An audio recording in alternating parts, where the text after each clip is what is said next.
Assalamualaikum warahmatullahi wabarakatuh.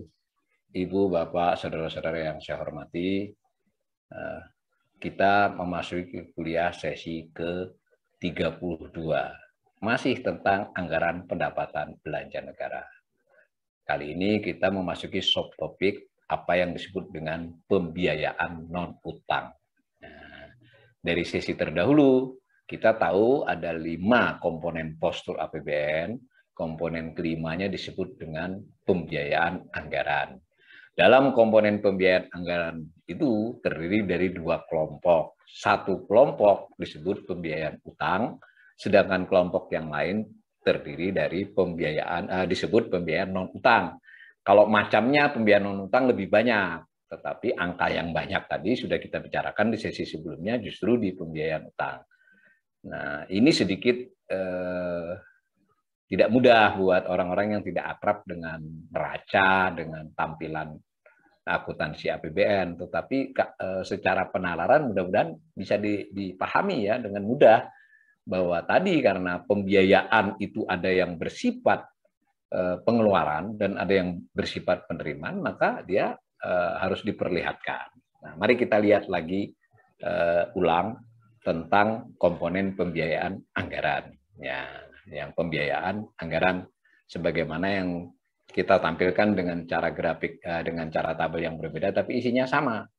Nah, itu saya yang di atas itu nggak usah terlalu dibaca ya, itu cuma untuk analisis. Tapi tabelnya itu kan tadi kita pembiayaan anggaran itu terdiri dari pembiayaan utang. Nah, di sini penomorannya A, B, C, D, E ya. Yang di atas tadi 1, 2, 3, 4, 5 Romawi itu juga menimbulkan kesulitan tersendiri. Dalam beberapa tampilan, APBN itu suka menggunakan huruf dan angka yang berbeda. Jadi Anda harus betul-betul jeli. Ini saya sengaja potongkan supaya bukan dari saya cara menomorinya, itu cara dari APBN menomori dari nota keuangan. Kita mau dinomori, mau di Romawi, mau di huruf Arab, di angka Arab, apa-apa kalau kita paham ya. Nah, tahu tadi kan kita sudah bicara di sesi sebelumnya pembiayaan utang terdiri dari SBN dan pinjaman. Nah, sekarang kita membicarakan B, C, dan E. Kalau tadi bisa juga 2, 3, 4, 5. Pembiayaan investasi. Nah, berarti pembiayaan investasi itu adalah yang dilakukan pemerintah, terutama sekali bersifat pengeluaran. Bersifat pengeluaran yang tadi bisa ada menimbulkan hak di kemudian hari atau hak ketika dikeluarkan. Jadi misalnya menambah kepemilikannya, kemudian memberi kesempatan dia untuk memperoleh, pemerintah ya dalam hal ini APBN, bisa memperoleh laba, bisa memperoleh macam-macam pembiayaan investasi. Nah, kalau kita lihat angkanya di paling kanan itu 182 triliun. Nah, coba paling kanan bisa kelihatan nggak? Atau macam dulu ya, itu pemberian pinjaman. Nah, ini nih paling kanan. Nah, pemberian pinjaman, kewajiban penjaminan, nah di sana ke angkanya aja. Nanti yang ini bisa saya bacakan. Ke angkanya paling kanan di 2022 dan 2021 yang sedang berjalan. Yang sedang berjalan dulu 2021, nomor 2 dari kanan. Itu namanya outlook ya. Yang di bagian bawah itu 204. Nah, itu yang atas tadi pembiayaan utang sudah kita bahas. Kita mulai dari yang huruf tebal yang di bawah. Dalam kurung 204 triliun itu 204.548 miliar. Jadi bisa dibaca 204 triliun. Tadi itu adalah pembiayaan investasi. Nah, dikasih tanda kurung, itu artinya minus. Minus artinya pengeluaran dari sisi APBN. Ya kan? Beda tuh dengan di atas utang kan, menerima 1026 di atas itu paling atas. Tadi yang khusus SBN, bawahnya 992 triliun. Menerima neto ya, menerima, tapi bukan pendapatan, penerimaan. Nah, khusus investasi, pembiayaan investasi ini keluar. Nanti kita akan tahu macamnya pembiayaan investasi itu kemana. Salah satu yang besar adalah, salah dua ya, kepada badan usaha milik negara dan kepada badan layanan umum. Nilainya tahun yang berjalan ini 204. Di tahun 2020, 104. Di sebelumnya kecil. Jadi pandemi ini mengakibatkan pemerintah melakukan banyak investasi. Jadi ini termasuk unik ya. Mungkin kalau kita dalam bahasa rumah tangga, loh, dalam keadaan susah kok banyak investasi. Bisa saja kita bertanya begitu. Tapi kalau kita baca penjelasan pemerintah, ini harus dilakukan. untuk menyelamatkan BUMN yang keadaannya susah, juga untuk penugasan. Ini karena BUMN-nya disuruh ngurusi banyak hal yang terkait dengan pemulihan ekonomi, ditambahi modalnya. Alasan pemerintah begitu. Nah, saudara-saudara bisa punya penilaian tersendiri, tapi faktanya begitu. Dalam keadaan kita kesulitan dalam konteks APBN, pemerintah kesulitan uang, investasinya ditambahi. Dan belum berhenti di tahun 2022, kanan ya, dari 204 itu 182 triliun. Ya, pada tahun-tahun sebelumnya kan hanya 49, 60, 60 kan begitu. Nah, yang angka di bawahnya, di bawah 204 itu, 1.757, itu pemberian pinjaman.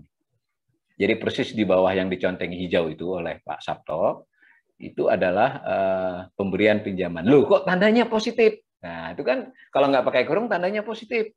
Artinya dari sisi pos pembiayaan itu penerimaan. Padahal nama judulnya pemberian pinjaman. Nah, itu berarti pengembalian. Paham ya? Untuk secara ekstrim di 2019 itu dalam kurung minus, artinya yang 2019 toh, paralel. Itu nah, berarti pada tahun 2019 dan tahun sebelumnya lagi itu pemerintah memberikan pinjaman.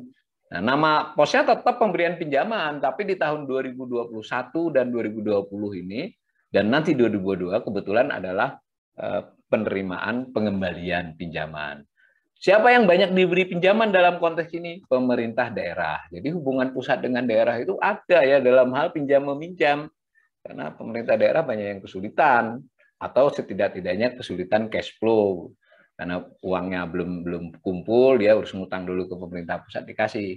Tapi dalam beberapa kali juga BUMN bisa ngutang. Jadi tidak penyertaan modal, tidak investasi. Kalau pinjaman kan nanti harus dikembalikan. Begitu juga badan lembaga yang lain. Badan kan ada macam-macam badan di luar pemerintah, bisa pinjam. Nah, di bawahnya lagi, di bawah 1.757 itu, dalam kurung lagi 2.715,7. Nah, di sebelahnya lagi ada. Dan kita lihat cukup unik, itu tidak tiap tahun ada. Buktinya 2019 nggak ada. Tapi di tahun-tahun sebelumnya ada. Khusus 2019 ini nol nilainya. Ini apa? Ini adalah kewajiban penjaminan. Nah, pemerintah naruh duit di lembaga atau di badan usaha atau di badan, misalnya lembaga penjaminan BUMN, penjaminan investasi. Bisa juga di bank atau apapun. Yang intinya adalah pemerintah naruh duit untuk menjamin BUMN berutang misalnya. Salah satunya itu. Nah, makanya disebut penjaminan. Tidak hilang duit itu. Tapi kalau BUMN-nya gagal bayar, ya hilang. Jadi ini cukup bisa dianalisis macam-macam ya kewajiban penjaminan ini. Pada dasarnya peningkatan di era Pak Jokowi ini cukup besar. Sebelum-sebelumnya nggak banyak. Maka kewajiban penjaminan itu adalah pemerintah naruh duit di entah itu di suatu BUMN, entah itu di suatu badan atau lembaga lainnya atau bank, terkait dengan pemerintah menjamin utang dari BUMN atau badan di negara ini. Nah, itu namanya kewajiban penjaminan. Terutama sekali memang kewajiban penjaminan terkait infrastruktur ya yang banyak ya. Nah, kemudian yang E ini unik. Nah, harus disoroti agak ini nih, namanya pembiayaan lainnya. Nah, yang pembiayaan lainnya nanti kita akan rinci di slide berikut. Cuma dapat gambaran dulu pembiayaan lainnya yang paling besar itu apa yang disebut dengan saldo anggaran lebih. Saldo anggaran lebih itu kalau di kita di rumah tangga ya bisa dikatakan tabungan istimewa lah. Jadi berangkas kita yang tidak akan dipakai kalau tidak kondisi-kondisi tertentu. Nah, jadi pemerintah itu kan tiap tahun tadi kita sudah bicara di sesi sebelumnya, sering berutang itu kebanyakan dibandingkan dengan defisit maupun pengeluarannya. Sehingga terjadi kelebihan anggaran. Kelebihan anggaran itu disebut sisa lebih pembiayaan anggaran. Nah, sisa lebih itu tidak boleh langsung seketika dipakai. Kalau rumah tangga, terakhir 31 Desember ada sisa uang lebih di dompet, pakai aja 1 Januari. Kalau di APBN nggak bisa, harus masuk dulu ke brankas besarnya disebut saldo anggaran lebih. Nanti kalau mau pakai itu harus ditetapkan dulu di dalam APBN atau bersama DPR. Bisa sih di tengah jalan, tapi kan berarti APBN perubahan ataupun ada memorandumnya. Nanti kita akan selidiki pembiayaan lebih ini. Yang penting yang disebut dengan pembiayaan utang itu ya tadi ya, investasi, pinjaman, penjaminan, dan pembiayaan lainnya. Mari kita lihat angka yang lebih rinci dari pembiayaan investasi. Nah, ini khusus yang nomor B ya, atau nomor 2. Kalau di sesi 31 disebutnya 2 Romawi, kalau di sesi ini oleh pemerintah sendiri diberi nama apa tadi B. Nah, ini kebetulan sama ini B. Satu ya, malah ini satu lagi kembali Romawi lagi. Bisa diperbesar nggak Pak Sabto? Pembiayaan investasi. Nah, kan pembiayaan non utang itu antara lain biaya investasi. Nah, jadi ini lain lagi cara menomorkannya ini. Ini di dalam konferensi pers ya. Jadi pembiayaan non utang tadi ada 5 macam, salah satunya adalah pembiayaan investasi. Nah, pembiayaan investasi ini dirinci lagi. Ada investasi kepada BUMN. Masuk ya? Itu kadang disebut juga sebagai penyertaan modal negara kepada BUMN. Jadi pemerintah melakukan pengeluaran menjadi modal BUMN, berarti kan menambah modal pemerintah di BUMN tersebut. Jadi kepemilikannya. Juga BUMN tersebut bisa memberikan laba jika ada, dan laba yang di bagian pemerintah. Nah, kemudian investasi kepada badan, lembaga, atau badan lainnya. Ini menarik ya, nanti kita rinci. Jadi dia bukan BUMN, dia lembaga atau badan lainnya. Juga bukan yang nomor 3, juga bukan badan layanan umum. Nah, contoh badan lainnya itu ya, Anda mungkin paling akrab dengan, apa itu, kalau BPJS itu Badan Pengatur Jaminan Sosial ya, BPJS ya. Itu ya, pengatur ya, mudah-mudahan saya nggak salah. Badan Pengatur Jaminan Sosial Kesehatan atau BPJS Ketenagakerjaan itu badan lainnya ya, dia bukan BLU, bukan BUMN. Nah, begitu juga pernah dengar nggak lembaga ekspor Indonesia, lembaga pengembangan ekspor Indonesia LPEI, itu kan badan lainnya. Ya termasuk badan lainnya Bank Indonesia, bisa saja pemerintah investasi ke Bank Indonesia, kalau Bank Indonesia kekurangan modal itu bisa pemerintah masuk ke sana. Nah namanya badan lembaga lainnya kalau apa Bank Indonesia itu. Nah, kemudian kepada badan layanan umum. Badan layanan umum ini umumnya adalah di bawah kementerian lembaga. Ada sekitar 245-an ya saat ini BLU, tapi BLU yang besar-besar itu nggak banyak. Nah, ini yang dicontohin ini antara lain, AL itu antara lain ya. Itu diberi contoh BLU yang besar-besar, dana pendidikan nasional, lalu ada Elman. Nah, di sini yang nggak tertulis juga ada LPDP sebenarnya, tapi di sini kebetulan nggak dikasih contoh. Nah, lalu ada investasi kepada organisasi internasional, itu kayak yuran ya, tapi tidak hilang. Jadi kita anggota IMF, kita anggota Organisasi Keuangan Internasional Islam, kita itu ada kadang ada yuran yang sifatnya investasi, bukan hilang ya, merupakan saham kita di sana. Nah, ada yang disebut dengan investasi pemerintah. Yang nomor 6, 7, dan 8 ini sebelumnya nggak dikenal. Tapi karena ada COVID, jadi ada. Dulu yang namanya investasi pemerintah itu ya umumnya ya kepada BUMN, kepada lembaga atau badan lainnya, kepada BLU. Tapi sekarang akibat kondisi, pemerintah merasa perlu melakukan penyertaan modal, tapi tidak mau permanen. Nah, ini make sense nggak? Ya kan kalau investasi ke BUMN itu sebenarnya permanen, terlepas dia bisa dijual, tapi niatnya sejak awal itu permanen, bahwa nanti suatu saat dijual bisa. Nah, investasi pemerintah ini, pemerintah investasi jangkanya jangka panjang juga, tidak setahun mau ditarik, tetapi tidak permanen. Ini sebetulnya bisa jadi kajiannya, mengapa ada investasi permanen, investasi jangka panjang tapi tidak permanen. Ini barang baru. Saya aja lagi melototi terus ini. Mari kita lihat angkanya ke kanan. Kita lihat angkanya ke kanan, Pak Sabto. Kalau nggak pakai angka ini bingung nanti Anda. Nah itu, jadi nggak apa-apa dibesarin, kan ada tanda merahnya itu, ada tanda panahnya itu biar ketahuan bahwa yang mana investasi.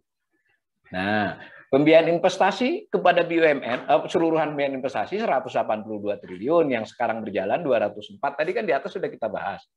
Nah, kepada BUMN di tahun 2021 ini 71 triliun, mau 72 ya. Nah, sebenarnya waktu ditetapkan dulu cuma 38, tapi di perjalanannya ada urusan kereta cepat, ada urusan jalan, tiba-tiba bertambah jadi 71. Nah, di 2022 menjadi 38. Lalu ada investasi kepada badan layanan umum yang biru, yang bawah ya. Nah, itu kalau yang di kosong itu badan lainnya di 2022 nggak ada, 2020 ada. Nah, semacam itu ya, dan seterusnya.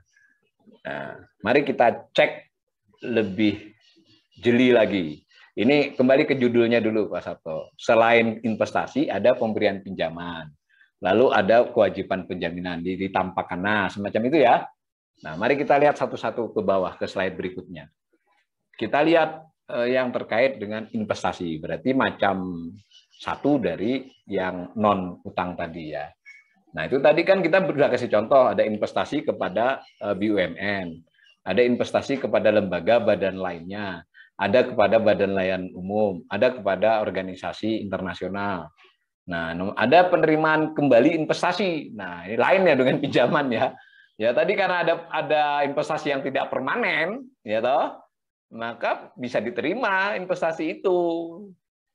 Nah, lalu ada investasi pemerintah dan ini sebetulnya memang belum ada diskusi akademis yang kuat ya karena ini beberapa fenomena baru. Mari kita lihat kosong-kosong, coba dilihat angkanya. Nah kan 2012 sampai ini kan yang beberapa jenis kan nggak ada sebelumnya, benar nggak? Baru ada lagi di 2020 tuh, 21 bahkan ada yang 21, 20 aja tidak ada. Itu ya, geret lagi ke kanan. Coba ke kanan Pak, yang kan kosong tuh. Nah kan baru ada di situ. Jadi banyak diskusi. Ini jangankan pembelajar baru ya, pengamat APBN saja kalau nggak jeli agak sedikit tricky di sini. Tapi saya tidak ingin masuk ke yang terlalu jauh itu. Yang penting kita mulai paham nih bahwa pemerintah memiliki jenis pengeluaran yang disebut pengeluaran investasi. Yang paling lazim dikenal sebelum COVID ini adalah kepada BUMN, kepada lembaga badan lainnya, kepada BLU dan semacamnya tadi. Dan angkanya yang hitam paling bawah itu kan cukup spektakuler itu. D ya, di tahun-tahun COVID.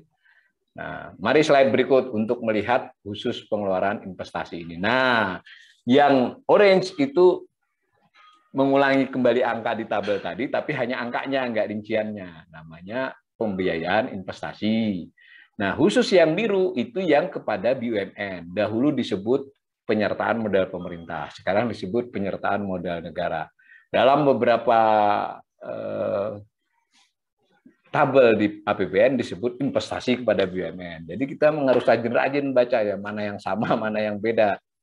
Nah, intinya ya biru itu sebelumnya lihat di tahun-tahun. Jadi era Pak Jokowi ini termasuk mulai membuat tradisi baru ya, di mana banyak jenis investasi. Kalau di dahulu, kalau lihat itu angka biru dengan orange itu hampir berimpit, ya hampir sebagian besar investasi itu adalah investasi kepada BUMN. Makin ke sini macamnya banyak, sehingga yang biru itu tidak mewakili investasi, karena investasinya lebih gede kan, yang orange itu.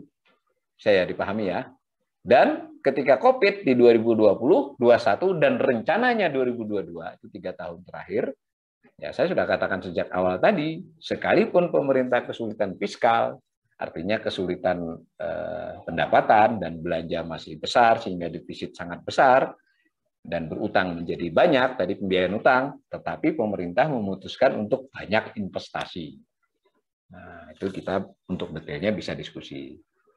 Nah, kepada siapa yang biru itu? BUMN. Nah, di slide berikut kita kasih contoh-contoh BUMN yang menerima penyertaan modal negara di beberapa tahun terakhir. Ya, nanti mudah-mudahan bisa bersedia mempelajari sendiri ya. Nah, itu kita kasih. Nah, pada tahun 2021 yang berjalan ini, rencananya belum ya, karena ini belum berakhir, dan biasanya PMN itu suka di ujung-ujung tahun realisasinya, tapi sudah diputuskan akan 71,2 triliun. Biasanya hampir dilaksanakan semua. Padahal dulu di akhir tahun lalu rencananya 37,4.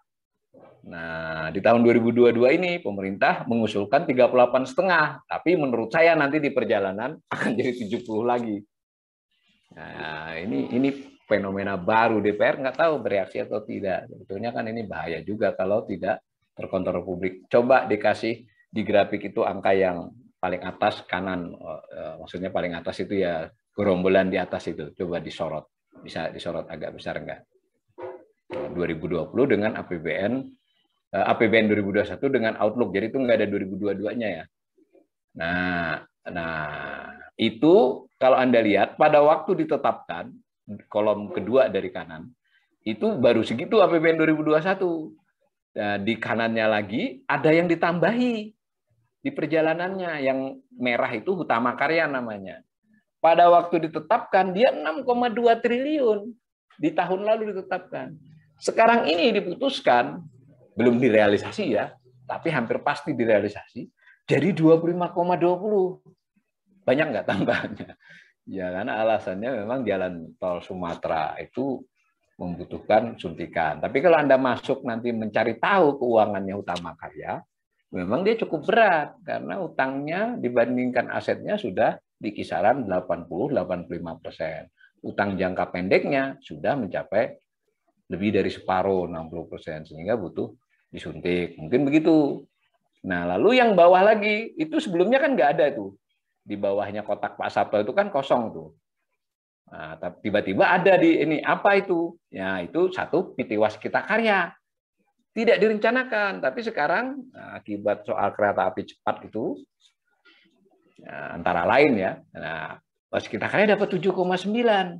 Tidak hanya Waskita Karya, PT Kereta Api Indonesia di bawahnya dapat juga 6,9. Nah, kedua-duanya ini diharapkan memperbaiki kinerja kereta api cepat Cina. Kereta api Cina itu konsorsium ya, vehicle apa special purpose vehicle ya. Kira-kira begitu. Payung hukumnya belum ada pada waktu ini disepakati, sehingga baru ada keluar Perpres. Jadi boleh pakai duit APBN. Sebenarnya sudah dianggarkan di bulan Agustus, di bulan Juli tadi. Ini juga saya tidak tahu karena saya ahlinya fiskal ya, bukan hukum. Kok bisa begini ya, diputusin dulu akan dikasih, lalu dibuat payung hukumnya. Ya nggak tahu, ini bisa jadi bahan diskusi. Intinya itu BUMN ya. Ya, kita bisa sih, ini tidak hanya Indonesia, kita kalau mau jujur. Di semua negara, banyak perusahaan negara memang sedang di bailout, ditolongi oleh negara. Problem memang muncul setelah ditolongi itu, kalau besok tetap gagal bayar utang atau bangkrut di 2-3 tahun ini, apa yang terjadi? Ya, kita lihat saja kan, belum 2-3 tahun lagi kita. Nah, di slide berikut itu saya hanya informasi, silahkan dibaca sendiri. Karena tadi itu kan sampai 2021. 2022 belum diketok, tapi kita kan sebagai pembelajar harus cari tahu, entah dari media, entah dari kontak-kontakan dengan orang di DPR, apa sih yang mau dikasih? Karena yang diumumkan baru 38,5 triliunnya kepada siapa saja. Nah, setelah kita cek-cek, itu ada 7 yang mau dikasih. Yang 5 sudah ada kepastian angkanya, yang 2 belum. Silakan dibaca ya. Nah, sebagai pembelajar nanti kita harus rajin yang begini-begini. Sepanjang itu diberitakan oleh media mainstream, lalu dia menyebut nama orang, misalnya Kementerian BUMN atau anggota Banggar, itu boleh saja kita jadikan bahan, meskipun nanti kita nunggu diketoknya. Itu kepada BUMN. Lalu tadi ada jenis kedua investasi, ini dibaca sendiri ya, kepada kepada lembaga badan lainnya. Itu bukan BUMN dan bukan badan layanan umum di slide berikut Pak Sabto. Nah, itu contohnya. Nah, untuk dari 2013 sampai 2021, soroti nama-namanya. Ada yang disebut dengan Lembaga Pembiayaan Ekspor Indonesia. LPI ini dulu bank ya, berubah menjadi lembaga milik pemerintah sepenuhnya 100%. Dulu Bank Eksim, ekspor impor. Itu agak banyak tuh dapat. 2014 dapat 1 triliun, 2015 dapat 1 triliun, 2016 dapat, 2018 tidak dapat, 2019 dapat, 20 dapat, 21 dapat, 2022 juga akan dapat lagi. Dan Anda silakan Google. Sekarang lagi bermasalah, ada sangkaan korupsi di Dewan Direksi ya, bertriliun-triliun. Nah, ini kan jadi rame nih, tapi saya nggak begitu perhatian belum dengan karena ini tugasnya memang bagus sih ya, untuk mendorong ekspor di Indonesia. Jadi dia memberikan kredit, memberikan apa, tapi kan bukan sebagai bank. Beberapa jenisnya bersifat kredit, beberapa bersifat pembiayaan. Nah, disitulah mungkin pengawasan OJK mungkin tidak seketat terhadap bank, apalagi dia sesama BUMN yang levelnya lumayan LPI ini. Sehingga LPI ini sedang digoyang. Nah, saya agak khawatir juga berapa kerugian yang terjadi akibat moral hajat itu tidak tahu kita. Nah, lalu contoh eh, badan lainnya ini yang berarti bukan BUMN, bukan badan layanan umum ya. Itu tadi penyelenggara ya. Tadi saya pengatur, salah saya tadi. Badan Penyelenggara Jaminan Sosial Kesehatan. Badan Penyelenggara Jaminan Sosial Ketenagakerjaan. Tapi coba dicek, mereka hanya dapat dulu. Jadi di tahun BPJS Kesehatan dapat di 2013 500 miliar, 2015 5 triliun, 2016 dapat 6,82. Dikasih tanda minus karena memang pengeluaran. Setelah itu nggak ada dapat. Beda loh dengan pembayaran premi PBI ya, itu kan lain, bayar premi sebagai subsidi. Ini kan sebagai penyertaan modal. Ketenagakerjaan malah cuma dapat 2013. Nah, Bank Indonesia pernah dapat di tahun 2015. Ini pada waktu itu terjadi indikator kekurangan modalnya, ada hitungannya, hingga disuntik segitu. Di tahun lain malah Bank Indonesia yang memberi kepada pemerintah. Lalu ada pengambil alihan PT Inalum karena itu memerlukan modal gitu. Ya, saya nggak bisa jelasin ini kasus ya. Lalu ada badan BP Tapera dan lain-lain itu banyak ya. Yang lain-lain itu dulu ada PTPN 1, 9, 10, 11 dan macam-macam. Nah, maka total investasi kepada lembaga lainnya soroti itu.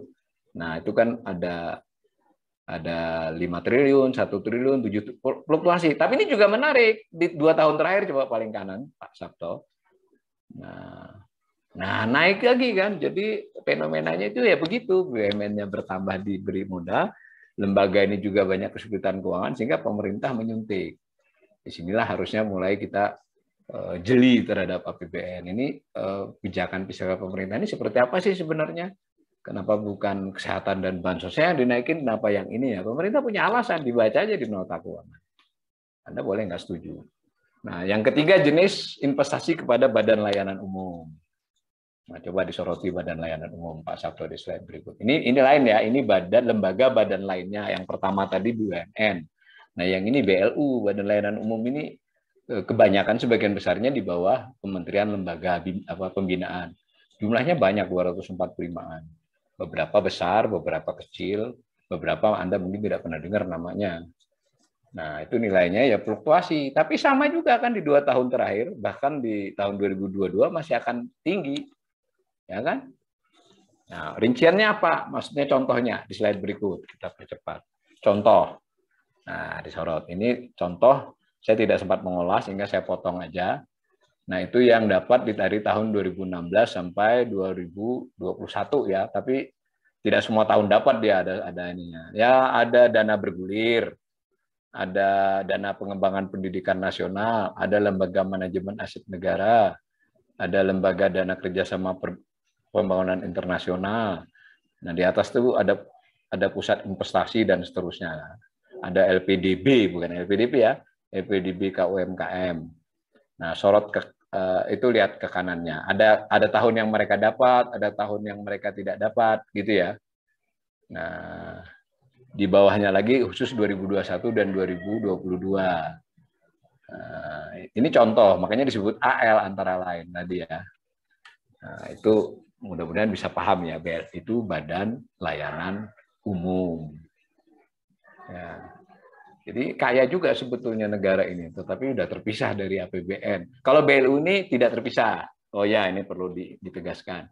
Kalau tadi BUMN, lalu kemudian badan lembaga lainnya itu adalah kekayaan yang sudah dipisahkan. Dipisahkan artinya dia kalau ada duit kasnya di sana nggak dicatat sebagai duit kas APBN, tapi kalau BLU enggak. BLU ini saldo di sana tuh tercatat sebagai saldo kas APBN konsolidasi ya, jadi ada di laporannya. Nah, nanti di kajian-kajian yang lebih intermediate dan advance kita akan belajar. Tapi ini BLU.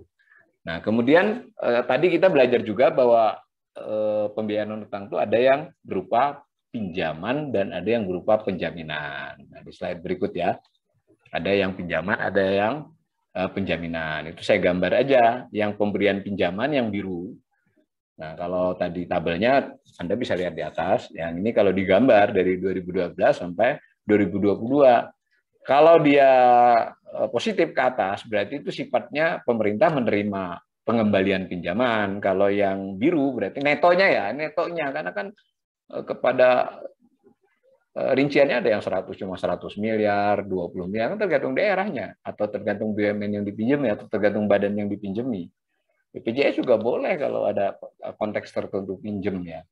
Jadi ini pinjam meminjam bukan dengan investasi. Nah, sementara yang orange menunjukkan kewajiban penjaminan, masih semua pengeluaran. Kenapa? Karena pemerintah naruh duit untuk menjamin utang dari yang dijamin. Nah, sebagian besarnya adalah BUMN infrastruktur. Jadi BUMN bisa dapat dari penyertaan modal, bisa dapat dari penjaminan, tapi dia tidak dapat langsung di penjaminannya. Jadi dia jadi bisa ngutang gitu loh. Juga ada lagi, pemerintah memberikan penyertaan modal, investasi kepada BUMN yang BUMN tersebut mengutangi BUMN lain. Ya, kayak gitu ya. Nah, itu agak sedikit rumit, tapi ya boleh secara hukum. Kalau mau ya rubah nanti hukumnya, aturannya. Nah, selanjutnya yang aspek terakhir dari non pembiayaan ini adalah yang tadi pembiayaan lainnya, gitu ya. Nah, di slide berikut pembiayaan lainnya di tabel itu loh. Nah, pembiayaan lainnya itu sebagian besar, sebenarnya ada dua pembiayaan lainnya itu, satu dari berangkas tadi saldo anggaran lebih, satu dari hasil pengelolaan aset. Pengelolaan aset itu jual aset sebetulnya, tapi bukan jual BUMN kebanyakan. Jadi kan pemerintah punya aset yang kadang dijual. Itu hasilnya ya dijual, nanti ada penjelasannya. Nah, tidak. Bahkan ketika tidak direncanakan tidak dijual, ada yang ternyata dalam realisasinya dijual juga ada. Tapi kebanyakan biaya lainnya kan adalah berasal dari saldo anggaran lebih ya. Soroti terus Pak Sabto sampai 2020. Nah, tapi lihat ada angka 0 di saldo anggaran lebih itu. 0 itu berarti pada tahun tersebut pemerintah nggak pakai duit berangkas. Itu ya. Nah, lalu pakai. Nah, 2020, 21, 22 ini berangkas dipakai semua nih. Sehingga mau habis sudah duit di berangkas. Kalau Anda pernah dengar podcast saya dahulu, saya sempat mengingatkan kenapa tidak karantina, lalu bantuan sosial langsung tunai kepada seluruh rakyat Indonesia agar mereka bisa 3 bulan berdiam di rumah saja pakai SAL ini. Nah, pemerintah tidak memakai jurus itu, ternyata SAL-nya dipakai untuk hal lain, dipakai juga akhirnya tuh, berkurang nanti. Nah, SAL itu apa? SAL itu saya ulangi, nah didapat dari grafik bawahnya. Nah, grafik bawahnya, grafiknya Pak Sabto diperlihatkan, yang biru itu sisa lebih atau kurang, karena secara teknis boleh kurang, tapi itu kan positif plus lebih dari tahun berjalan. Tadi kan kita sudah belajar tuh, pembiayaan utangnya banyak, lebih daripada yang dibutuhkan, lalu jadi lebih duitnya, itu birunya itu. Jadi kita memang unik, rumah tangga mungkin agak kesulitan memahami ini. Jadi kita itu pendapatan kurang dari belanja, tapi berutang sudah dilakukan. Nah, berutang kan dengan perakiraan kita kurangnya berapa, ternyata kurangnya nggak sampai segitu, utangnya sudah terlanjur, maka lebih duit kita, meskipun itu duit dari utangan. Disebutlah itu sisa lebih pembiayaan anggaran. Secara aturan tidak boleh langsung dipakai, masuk dulu ke berangkas yang disebut saldo anggaran lebih. Beda ya, silpa dengan sal. Sisa lebih pembiayaan anggaran, bisa kurang sebenarnya secara teknis, lalu dikumpulkan dalam saldo anggaran lebih. Nah, saldo anggaran lebih itu dipakai, tapi ditetapkan dulu. Nah, tadi kan dari 2012 sampai 2022 itu ada tahun yang pakai, ada tahun yang enggak. Nah, tapi ini 3 tahun terakhir ini pakai terus, 2020, 2021, 2022. Begitu ya. Nah, ada hal mungkin untuk penutup yang kita harus jadi hati-hati diskusi APBN ini. Nah, ini 2021 ini kan berjalan. Sebelumnya rencananya defisit itu sekitar 1.006 triliun. Lalu karena ada pengeluaran pembiayaan, pemerintah berencana berutang 1.177. Bungkus dulu ya, 1.006 defisit, ditambahi dengan beberapa rencana investasi dan lain-lain tadi, maka butuh utangan 1.177. Ketika berjalan sampai Juni, pemerintah merubah rencananya, tentu disetujui DPR ya. Ternyata defisitnya nggak sampai 1.006, hanya 947. Jadi kenapa? Karena belanjanya tidak sebesar yang direncanakan, pendapatannya diperkirakan masih bertahan lah, hampir tercapai. Jadi dari kira-kira defisitnya 1.006 jadi 947, ada selisih kurang lebih 60 triliun. Nah, itu membuat pemerintah menjadi berutangnya lebih sedikit. Tadi kan rencananya 1.177.